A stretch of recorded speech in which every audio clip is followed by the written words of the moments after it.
ओम नमः सिद्धिभ्यः नमो अरिहन्ताणं नमो सिद्धाणं नमो आयर्याणं नमो उवज्जायाणं नमो लोके सर्वसाहूणं मङ्गलं भगवान् वीरो मङ्गलं गौतमो गणी मङ्गलं कुञ्जकुण्डार्यो जैनधर्मोऽस्तु मङ्गलं सर्वमङ्गल्यमङ्गल्यं सर्वकल्याणकारकं प्रदानं सर्वधर्माणां जैनं जयतु शासनं जैनं जयतु शासनम्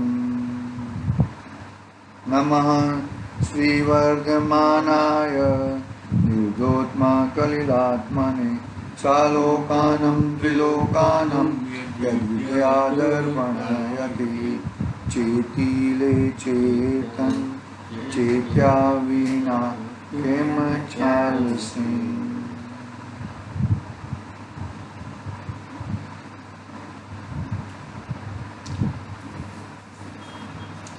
आज श्री रत्नकर्ण सावकाचार्य आचार्य समुद्रभद्र देव का और टीकाकार सदा सुखदास जी अपनी बात मूढ़ता तीन मूढ़ता पे चल रही है। कल हमने लोक मूढ़ता पूरी की थी और देव मूढ़ता प्रारंभ की थी। श्लोक क्रमांक 23 नंबर का श्लोक है। मैं पढ़ता हूँ वापस। कल हमने थोड़ा पढ़ा था, वापस पढ़ते हैं, थोड़ा मालूम पड़े हमने को। अब देव मूढ़ता कहने वाला श्लोक कहते हैं। क्या कहते हैं देखो। वरोपलिस्पयाशावान राग द्वेष मलीमसा देवता यदुपासित देवमूढ़मुच्यते। क्या कहते हैं यहाँ पर? जो अपने को अच्छा लगता है, क्या कहते हैं? जो अपने को अच्छा लगता है उसे वर कहते हैं। वर की इच्छा करके आशावान होकर जो राग द्वेष से मलिन देवताओं का सेवन करता है, पूजन करता है, उसे देव मूढ़ता कहते हैं और उसका कार्य देव मूढ़ता कहलाती है। देव मूढ़ कहते हैं और उसका कार्य को देव मूढ़ता कहते हैं। देखो पहले क्या है? वर की इच्छा, कोई कन्या है, कन्या को शादी लायक कन्या है तो वो वर से, कोई भी वर से शादी करेगी तो शादी करके क्या करेगी? देखो कि अपनी जरूरियातें हैं, अपनी सब जरूरियात उससे मांगेगी। भाई मेरे को ये चाहिए, मेरे को ये जरूरत है, तो वो सब उससे मांगेगी। ऐसे ही हम क्या करते हैं संसार में? मुझे ये चाहिए, मुझे वो चाहिए, मुझे वो चाहिए, वो भगवान के पास जाके मांगने का, और भगवान तथास्तु कर देते हैं। ये देव मूढ़ता है। कैसे? ऐसा ही लिखा दो। हाँ, मैं पूजन करता हूँ, भगवान मुझे पूजन का फल दे दो। मैं भगवान आपकी क्या बोले दर्शन करने के लिए आया, उसका मतलब बहुत बहुत कम लोग हैं जैसे वितरागी भगवानों के पास, वितरागी देवशास्त्र गुरु के पास ये सब की मांगनी नहीं करते, बहुत कम है। लेकिन फिर भी कहीं ना कहीं कोई ना कोई एंगल से ये मांगनी हो ही जाती है। ऐसा कहते हैं। देखो संसारी जीव इस लोक में राज्य, संपत्ति, स्त्री, पुत्र, आभूषण, वस्त्र, वाहन, धन, ऐश्वर्य आदि की इच्छा निरंतर रहती है। अभी मुझे पैसा चाहिए, मुझे ऑर्डर चाहिए, तो मैं क्या है, वो जो कंपनी का मालिक है उसको मैं सेठ साहब मुझे ऑर्डर दो, मुझे कोटेशन दिया है, ऑर्डर दो। मैं वहाँ पे उसको ऐसा ऐसा हाथ जोड़ूंगा, वो सब बोलूंगा, बात करूंगा उसके साथ। फिर ऑर्डर जाने के बाद पैसे के लिए, साहब पैसा दे दो, पैसा दे दो, पैसा दे दो। तो क्या है कि संसारी जीव इस लोक में राज्य, संपत्ति, स्त्री, पुत्र, आभूषण, वस्त्र, वाहन, धन, ऐश्वर्य आदि की इच्छा सहित निरंतर करते ही रहते हैं। जो नौकरी करता है वो सेठ की सेवा करते ही रहेगा, ऐसा। इनकी प्राप्ति के लिए रागी द्वेषी मोही देवों की सेवा पूजा करना वही देव मूर्ता है। किसकी प्राप्ति के लिए? कि भाई ये सब संपत्ति, ये सब प्राप्ति के लिए रागी द्वेषी मोही देव, क्योंकि वितरागी देव तो कुछ देते नहीं है, फिर भी वितरागी देवों के पास जाके भी वो उसकी मांगनी करते रहता है। राज्य सुख संपत्ति आदि तो साता वेदनीय कर्म के उदय से प्राप्त होती है। वह साता वेदनीय कर्म कोई हमें देने में समर्थ नहीं है। लाभ तो लाभांतराय कर्म के क्षयोपशम से होता है। भोग उपभोग सामग्री की प्राप्ति भोग उपभोग नाम के अंतराय कर्म के क्षयोपशम से होती है। अपने भावों द्वारा बंधे गए कर्मों को कोई भी देवी देवता देने में तथा लेने में समर्थ नहीं है। कोई भी देवी देवता देने में या लेने में समर्थ नहीं है। फिर आगे देखो, आगे पढ़ते हैं। कुल की वृद्धि के लिए कुल देवी की पूजन करते हैं, किंतु पूजते पूजते भी किसी कुल का भी विध्वंस होते देखा जाता है। कोई भी कुल का नाश होते हुए दिख रहा है। लक्ष्मी के लिए लक्ष्मी देवी को, रुपयों को मोहरों को पूजते हैं, किंतु उन्हें पूजते पूजते भी अनेक दरिद्र होते दिखाई देते हैं। शीतला की पूजा करते करते भी संतान का मरण होते दिखता है। पितरों को मानते हुए भी रोगादि बढ़ते देखे जाते हैं। वैंतर क्षेत्रपाल आदि को अपनी सहायता करने वाले मानते हैं। सो यह मिथ्यात्व के उदय का ही प्रभाव है। यहाँ तक हमने कल पढ़ा था। अभी यहाँ से आगे देखो, क्षेत्रपाल पद्मावती पूजन के संबंध में विचार पंडित जी लिखते हैं। देखो, क्षेत्रपाल और पद्मावती, पद्मावती भगवान की रक्षा करते हैं। पद्मावती की वजह से पारसनाथ भगवान को केवल ज्ञान की प्राप्ति हुई, मोक्ष की प्राप्ति हुई। ऐसी ऐसी जो धारणाएं हैं, वो धारणाएं कैसी बनी है और कैसे हमारी टले, वो बात यहाँ पर पंडित जी कहते हैं। देखो, कितने ही कहते हैं कि चक्रेश्वरी पद्मावती जो शास्त्र धारण किए हैं, शास्त्र लिखा है लेकिन शस्त्र होना चाहिए।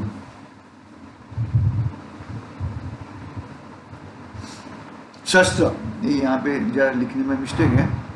शस्त्र, चक्रेश्वरी पद्मावती देवी जो शस्त्र धारण किए हैं, जिन शासन की रक्षक हैं और सेवकों की रक्षा करने वाली है। प्रत्येक तीर्थंकर की एक एक देवी है, एक एक यक्ष है। उनके आराधना करने से, पूजन करने से जिन धर्म की रक्षा होती है, ये धर्मात्माओं की भी रक्षा करती है। इसलिए इन देवियों की और यक्षों का पूजन स्तवन करना उचित है। वो हमारी रक्षा करता है। अक्ष बरोबर है, क्षेत्रपाल, पद्मावती आदि वो सब हमारी रक्षा करते हैं, भगवान की रक्षा करते हैं और हमारी भी रक्षा करते हैं। ऐसी मान्यता से हम उसको पूजते हैं। देखो फिर आगे, देवियां समस्त कार्य को साधने वाली हैं, तीर्थंकरों की भक्त हैं। उनके बिना धर्म की रक्षा कौन करेगा? इसी कारण से मंदिरों के भीतर पद्मावती का रूप, जिसकी 4 भुजा व 32 भुजा, 4 भुजा व 32 भुजा और अनेक शस्त्रों सहित बनाकर उनके मस्तक के ऊपर भगवान पारसनाथ स्वामी का प्रतिबिंब और उसके ऊपर अनेक फणों वाला सर्प का रूप बनाते हैं और बहुत अनुराग से पूजते हैं। इस सब का परमागम से अच्छी तरह से जानकर निर्णय करना चाहिए। ये सबका परमागम से, यानी कि भगवान कैसे होते हैं, भगवान की मूर्ति कैसी होती है, भगवान कैसे होते हैं, ये सबसे परमागम की परमागम को अच्छी तरह से समझकर जानकर निर्णय करना चाहिए। मूर्ख लोगों के कहने में आकर चाहे जैसी प्रवृत्ति नहीं करनी चाहिए। मूर्ख लोग जो है ना, कुगुरु है, उनके कहने में आकर ऐसी तैसी प्रवृत्ति करनी नहीं चाहिए। देखो आगे क्या कहते हैं, जो प्रथम तो भवनवासी, वैंतर, ज्योतिषी, 3 प्रकार के देवों में मिथ्या दृष्टि ही उत्पन्न होते हैं। क्या कहा? 3 देव कहे ना, भवनवासी, वैंतर और ज्योतिषी। ये तीनों 3 देवों में चार है। विमानवासी है, विमानवासी में वैमानिक देव सम्यक दृष्टि हो सकते हैं, सभी होंगे ऐसा नहीं, लेकिन वैमानिक देवों में सम्यक दृष्टि हो सकते हैं। बाकी ये भवनवासी, वैंतर और ज्योतिषी, ये 3 प्रकार के देवों में तो मिथ्या दृष्टि ही उत्पन्न होते हैं। वहां जाके सम्यक्त्व की प्राप्ति करे वो बात अलग है, लेकिन उसका जन्म मिथ्यात्व की दशा में ही वहां पे जन्म होएगा। बरोबर है? हाँ, सम्यक दृष्टि भवनत्रिक देवों में उत्पन्न नहीं होता, स्त्री पर्याय में भी नहीं जाता। पद्मावती, चक्रेश्वरी तो भवनवासिनी तथा स्त्री पर्याय में है। क्षेत्रपालादि वैंतर है, उनमें सम्यक दृष्टि कैसे उत्पन्न होगा? उनमें तो नियम से मिथ्या दृष्टि ही उत्पन्न होते हैं। ऐसा हजारों बार परमागम में आया है, आगम में आया है। ये सब बातें आई बात समझ में? यदि उनको जैन धर्म से प्रीति है तो जैन धर्म के धारक को अपनी पूजा वंदना नहीं चाहेंगे। देखो, यदि उनको जैन धर्म से प्रीति है तो जैन धर्म के धारकों से अपनी पूजा वंदना नहीं चाहेंगे। देखो, पूजन और वंदन किसको हो सकता है? पंच परमेष्टि। पंच परमेष्टि के अलावा बाकी सबको जय जिनेन्द्र ही हो सकता है। बरोबर है? पूजन और वंदना एकमात्र 5 परमेष्टि। तो ये जो मतलब सम्यक दृष्टि नहीं है, मिथ्या दृष्टि है, वैसा जीव अपने आप को पूजन नहीं कराएगा। वो उसकी पूजन करने लायक ही नहीं है। देखो क्या कहा, जैन धर्म से प्रीति है तो जैन धर्म जिन धर्म के धारकों से अपनी पूजा वंदना नहीं चाहेंगे। मतलब वो क्षेत्रपाल, पद्मावती, चक्रेश्वरी, वो सब पूजा नहीं, मेरी पूजा करो ऐसा नहीं कहेंगे वो। आई बात समझ में? जो जैनी है, अपने को अव्रती जानता है, वह सम्यक दृष्टि से अपनी वंदना पूजा कैसे कराएगा? अव्रती है, मिथ्या दृष्टि है, तो सम्यक दृष्टि से अपनी पूजा कैसे करवाएगा? साधर्मियों का उपकार तो वह बिना कहे ही करेगा। साधर्मियों का उपकार तो वह बिना कहे ही करेगा। जो साधर्मी है वो साधर्मी का उपकार तो वो करेगा ही। अरे ये साधर्मी है, उनकी सेवा मैं नहीं करूँगा तो कौन करेगा? वात्सल्य अंग है ना, वात्सल्य अंग है। तो वात्सल्य अंग में क्या कहा कि एक साधर्मी दूसरे साधर्मी की सेवा, मानो कि उसकी जो है उसकी भरपाई करता है, उसको देखता है, उसकी ध्यान रखता है, तो साधर्मियों का वो देखेगा ही वो।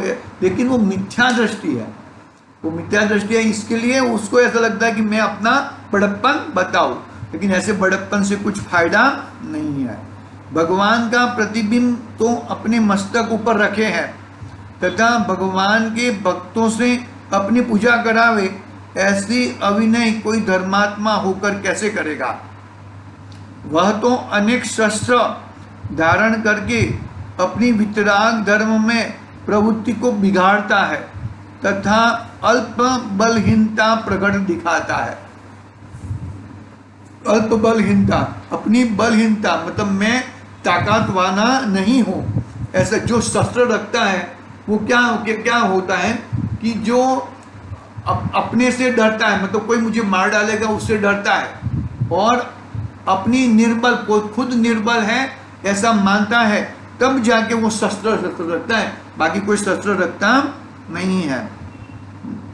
जिन शासन के रक्षक एक एक यक्ष अक्षिणी ही कैसे कहते हो, भगवान के शासन के तो सौधर्म इंद्र से लगाकर असंख्यात देव देवियां सभी सेवक हैं, सभी सेवक है भगवान के।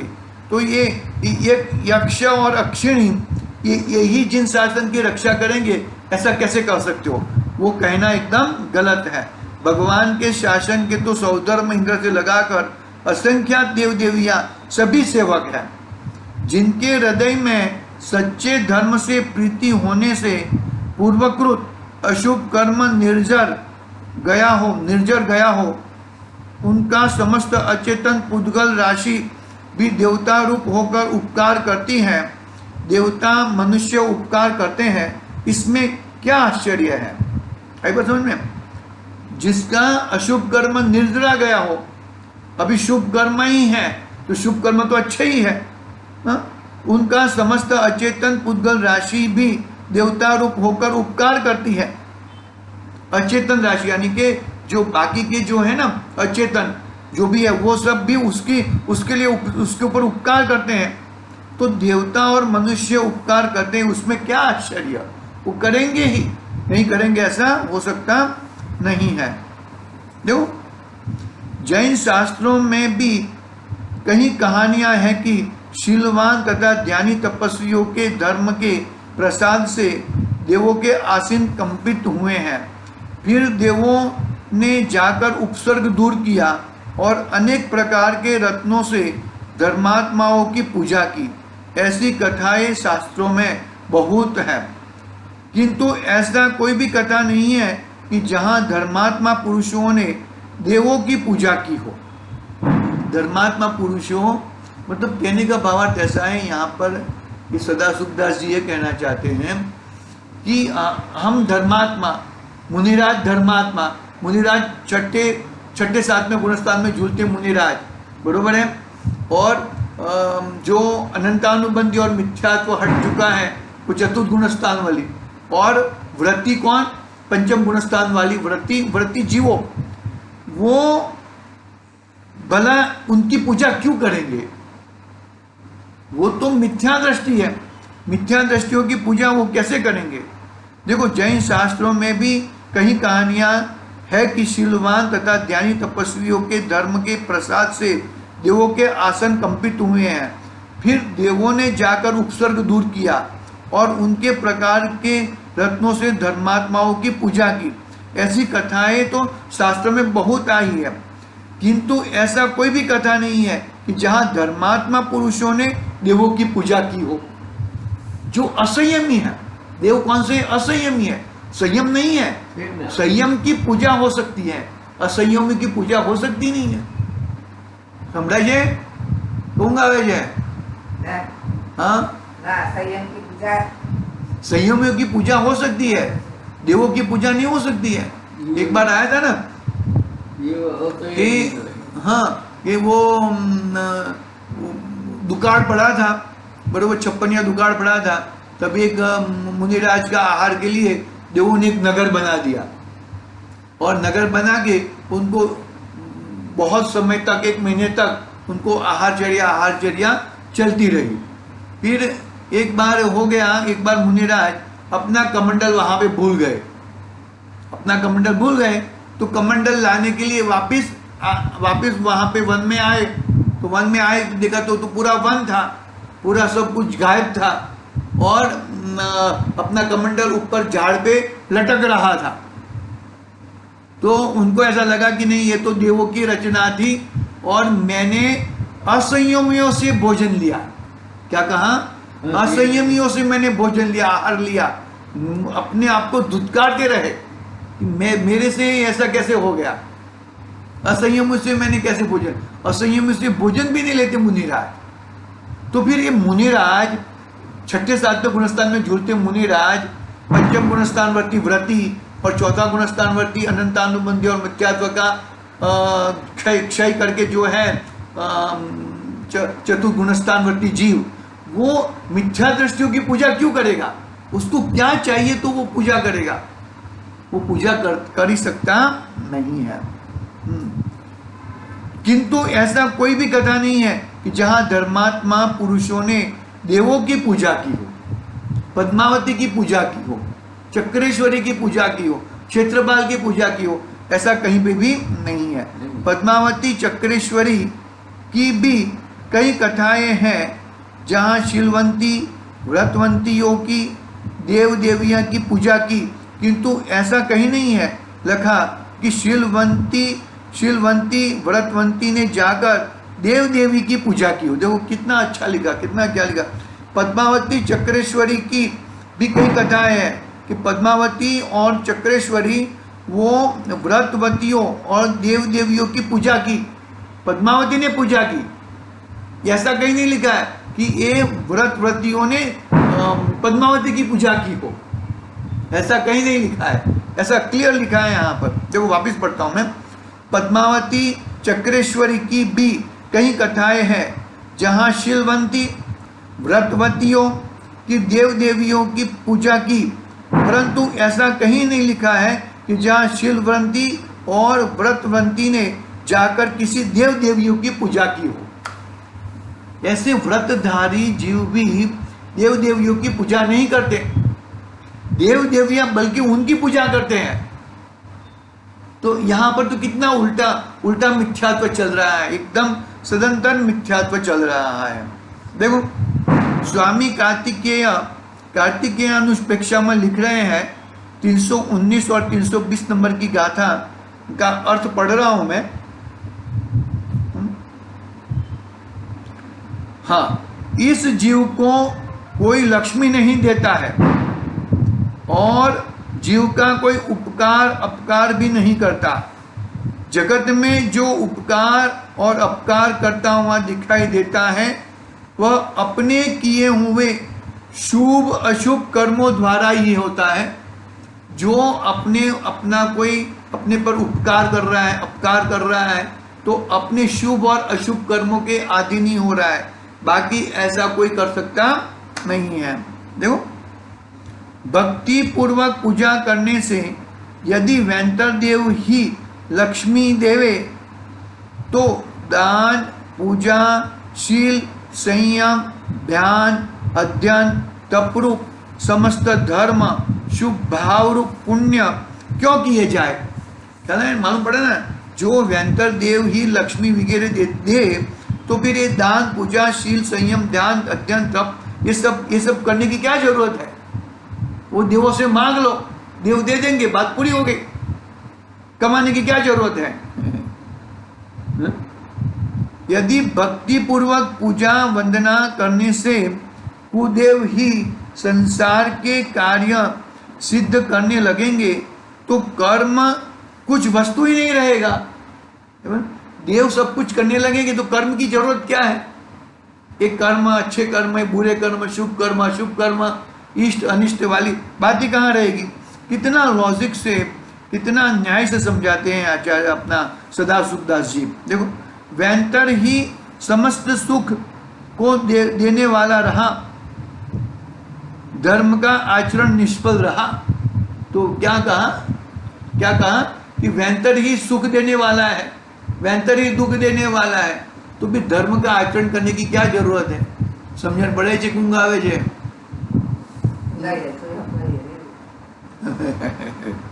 बाबा पढ़ के पूरा करते हैं। चलो मान नहीं, बस एक थोड़ा पैराग्राफ है।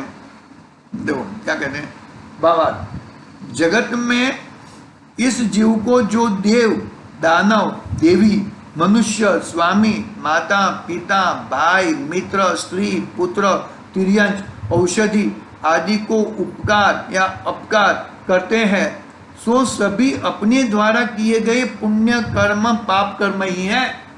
देखो जगत में किसी जीव के ऊपर देव दानव देवी मनुष्य स्वामी माता पिता भाई मित्र स्त्री पुत्र तिर्यंच औषधि आदि जो उपकार या अपकार करते हैं, सो सभी अपने द्वारा किए गए पुण्य और पाप कर्म के ही है। अपने पुण्य और पाप कर्म से ही बाहर की फैसिलिटी मिलती है, बाकी अन्यथा फैसिलिटी मिलती नहीं है। ये सभी तो बाह्य निमित्त हैं, ऐसा भी देखा जाता है कि कोई भला करना चाहता है, उपकार करना चाहता है, किंतु उपकार बुरा हो जाता है। कोई बुरा करना चाहता है किंतु उपकार भला हो जाता है। हाँ? उपकार करना चाहता है अपकार हो जाता है, और अपकार करना चाहता है अपकार हो जाता है। मतलब उपकार करना चाहता है बुरा हो जाता है, और अपकार करना चाहता है अच्छा हो जाता है। हाँ? ऐसा देखने में आता है। कोई अपने पे बहुत वो करता हो लेकिन अपना अच्छा ही हो, और कोई अपना पे अच्छा करना चाहता हो बुरा हो जाए। वो सब अपने कर्म के अधीन है और किसी कर्म के अधीन नहीं है। हाँ, किंतु उपकार भला हो जाता है। इसलिए प्रधान कारण तो पुण्य और पाप कर्म ही है। पुण्य और पाप कर्म ही है। इसका मतलब ये हुआ कि जो ये बाहर में जो भी फैसिलिटी मिलती है वो अपने पुण्य और पाप कर्म के अधीन है। देखो शास्त्रों में लिखा है कि चांडाल के अहिंसा व्रत के अभाव से देवों ने सिंहासन आदि बना दिए। नीली के शील के प्रभाव से देवता सहाय हुए। सीता के शील के प्रभाव से अग्निकुंड जल रूप हो गया। सुदर्शन सेठ का उपसर्ग देव ने आकर टाला, और भी कितनों ही देवों ने सहायता की, उपसर्ग दूर किए। देवों के आसन कंपायमान हुए और देवों ने आकर सहायता की। ऐसे ही हजारों कथाएं प्रसिद्ध हैं। लेकिन धर्मात्मा ने आके जाके देवों की पूजा की, ऐसा कहीं लिखा हुआ नहीं। बात समझ में, लॉजिक समझ में आ रहा है कि नहीं आ रहा है? देवों ने आके सहायता की है, वो तो बरोबर है, बात सही है। लेकिन ये धर्मात्माओं ने देवों की पूजा पाठ किया है, उनकी अर्चना की है, ऐसा कहा। देव यानी कि जो वैंतर जाति के देव हैं, भवनवासी के देव हैं, ज्योतिषी के देव हैं, और भी जो भी देव है, सब देवों की पूजा होती नहीं है। कौन से देव? स्वर्ग के देव। स्वर्ग के देव भगवान जो देव अरिहंत और सिद्ध की तो पूजा होती ही है, लेकिन जो ये देव है, ये देवों की पूजा होती नहीं है। देखो थोड़ा एक पैराग्राफ पढ़ लेता हूं, चलो कल पढ़ेंगे। देखो क्या कहते हैं यहाँ पे। भगवान आदिनाथ के 6 महीने भोजन का अंतराय रहा, तब किसी देव ने आकर किसी को आहार देने की विधि क्यों नहीं बताई?